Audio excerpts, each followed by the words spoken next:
BBL Drizzy, just pick your phone up and talk to the people. You okay?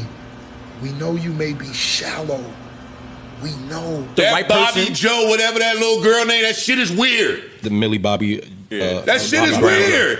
We can like the nigga music and recognize who he be and say, yo, dog, that's weird.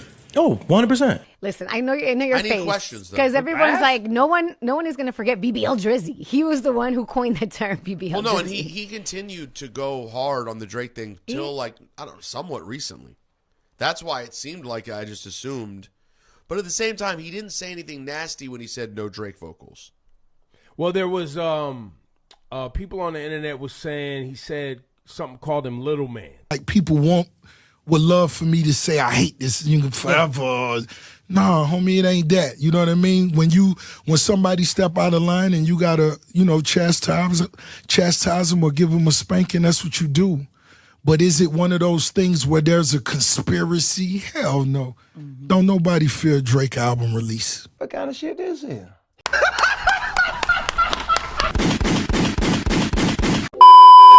Welcome back and what's good? This is the Furious Robinson podcast and I'm your host, Furious. I'm here to document ego, power, leverage, and accountability in media. Hit that like button early, drop a comment for the algorithm, subscribe to the channel. This is a Sick Times media production. You see the planes? Rick Ross has now entered the chat. He is on the timeline. This is a masterclass in backpedaling. This is an impeccable moonwalk, and I'm a Rick Ross supporter. I was here for Deeper Than Rap. I understand the game, but at the end of the day, this was the same man calling Drake white boy, questioning his identity, calling him out over specific women, and then even running this BBL Drizzy narrative into the ground.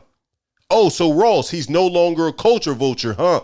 I respect it, I get it, but I don't because the hypocrisy is nasty. Rick Ross was treating this Drake hate wave like an all-inclusive resort in Bora Bora. So you gotta sit this one out, you gotta mute up. Hold on.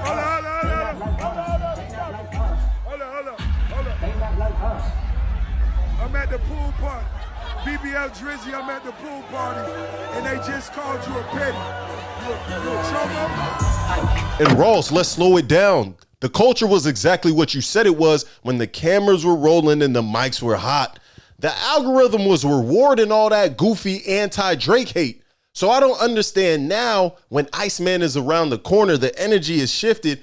All you industry pundits and peons and talking heads now want to start to kind of come back in the light. You want to move the algorithm in your favor. Drake, I would love to do the Drake interview, man. Like, I think that guy sits down now with so many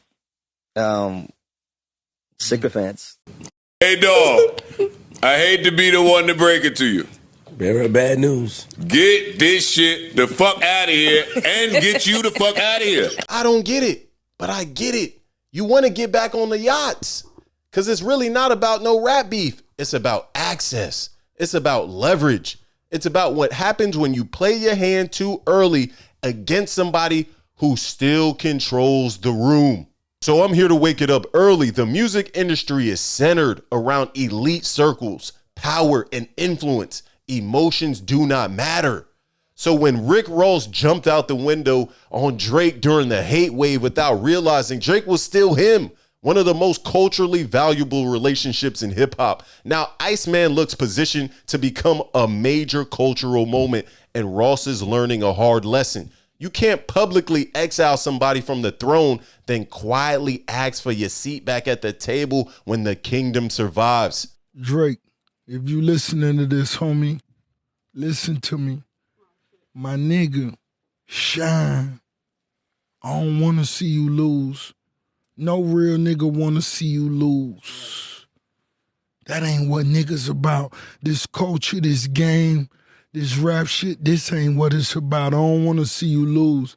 Real niggas just want to see real niggas shine together. OVO is still here. ICEMAN is on the way, and you can see these talking head pundits try to get back into Drake's good graces. The stimmy work is nasty. A fan of Drake and a fan of also Rick Ross. Drake and Rick Ross have enough music that they could do their own set together. There are songs that they have together that like when he was performing, I'm like, dang, they did do that. dang, they did do that. I low-key, I mean, when I say it might look light, but it's heavy, that come from Say Scheming. But I forgot that that's somebody else's song, too. Yeah. You know, like, obviously Drake's my favorite, so.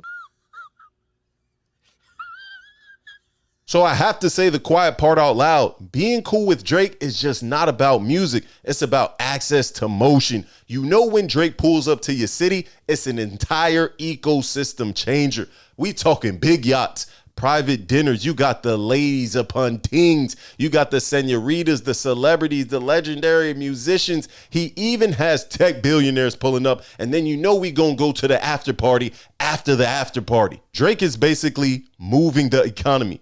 And Ross understands that better than mostly anybody because he mastered luxury rap and branding. From Miami Nice to Maybachs, big cigars, Cubans, fine dining. We rich forever. The aesthetic worked because Drake amplified it too. We got Aston Martin music. We got Stay Scheming. We got All Me. The records felt larger than life because both of them together represented aspirational wealth. But Ross got in his feelings, got way too emotional during the Kendrick War and overplayed his position. And now everybody realizing Drake still got motion. Drake still got the juice. Look around you. Look at this. We created this. This didn't exist before we were here. Look around at the square. I promise you right now, we did this. Doesn't matter what anybody says. They could say it's disrespectful. They could say it's this and that and that. Everybody's within the rules. Everybody's doing their thing. All we are is proud and passionate. So Ross is slowly trying to re-enter the conversation without fully admitting, you moved too fast, brother. I know you wanted to promote Belvedere or Bumble or whatever Rick Ross had going on at the time. But when you position yourself in the 20v1 as one of the haters in the back, I'm sure Drake took notes. Tell everybody to stay on that side when they switched up. You switched up, stay on that side, man. Nothing but Memphis over here. Memphis, yeah, you know what happened after every dub. Tell them 1-2 on that. Big Memphis. I was really looking forward to like Drake album this week, man. I don't know, like May 15th, I'm here for it. And so that'll be more opportunity for us to talk about the great Drake. They're going to be two guys sitting on a rock, and they're going to be looking out at the cityscape of Los Angeles or Miami. It's going to be all ruins. And they're going to say, damn, we used to have an amazing civilization. I read about it in some of these books that's left over. It's like, for real? It's like, yeah, man, things were great. We had all kinds of stuff. We had people bring you food to your house whenever you wanted.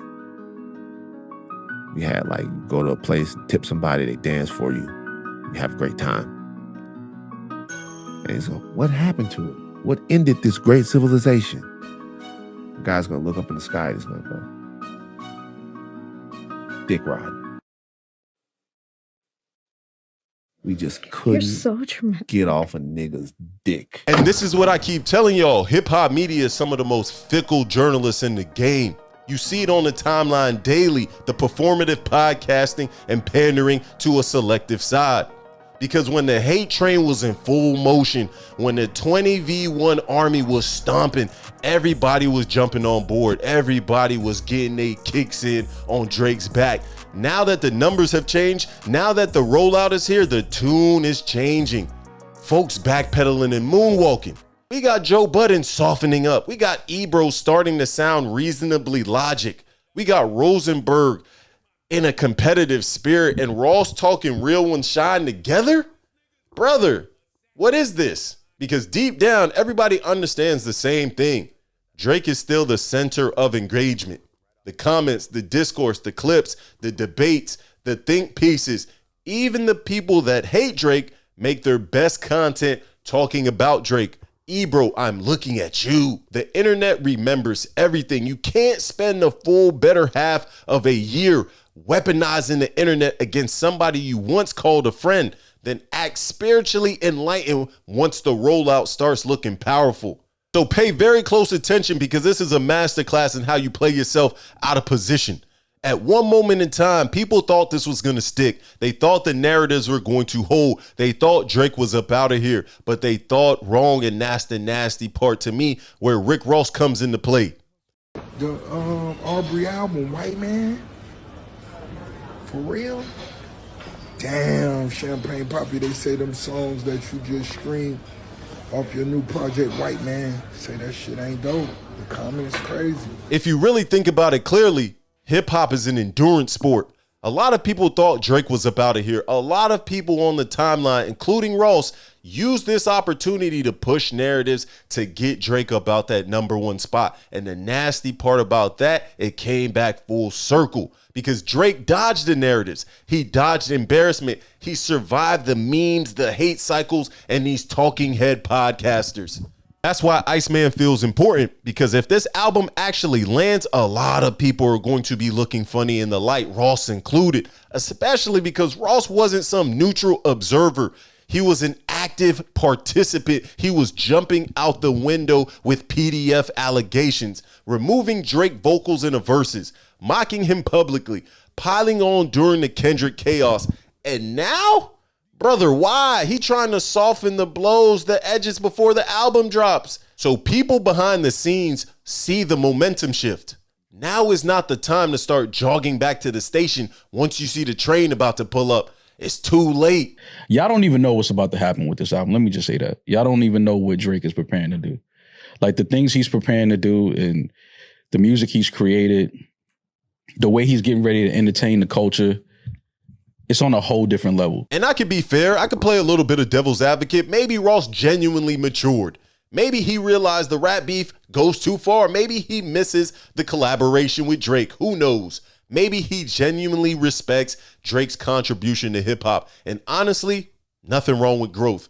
But here's the issue to me.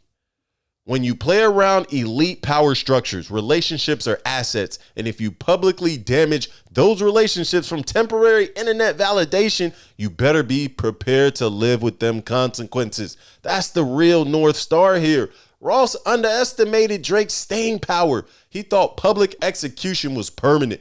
Instead, Drake absorbed the damage, stayed culturally relevant, and now everybody trying to reposition themselves before ICEMAN drops.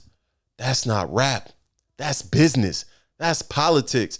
That's very much Hollywood. Never play your hand too fast against somebody who still has the majority of the leverage. And as I gracefully land the plane, Rick Ross is still a legend. Still one of the greatest luxury rappers to walk the planet. Still very much charismatic and hilarious. But this feels like somebody realizing the room changed while they were still talking. And the internet can feel it. That's why I'm calling it a backpedal, because the same energy that existed during Champagne moments suddenly disappeared once ICEMAN started to look like an event. Yeah. That's why it's about to start snowing. It's a little chilly outside. Hey, You feel me? Like, you know what So if Drake does deliver a classic, that apology tour from hip hop media is gonna be fucking a masterclass. Let me know what y'all think. Is Rick Ross positioning himself in the Drake algorithm? Is this a re-energizing stimmy for Ross? Does Drake even care? Because I see OVO Rocks in the comments, OVO Noel, Popcorn, all clowning Rick Ross over whatever this was on Apple Music. To me, very nasty work as they continue to backpedal and moonwalk on the timeline. But ICEMAN is on the way. But hit the like button. Drop a comment for the algorithm, subscribe to the channel, and you already know I'm on Instagram daily, outside real motion. I'm on X, on the spaces, giving it up on the timeline, dropping BAM numbers, and every Tuesday morning, I'm on YouTube, 9 a.m. EST, live, waking it up. This is the Furious Robinson podcast, a Sick Times Media production. Stay dangerous.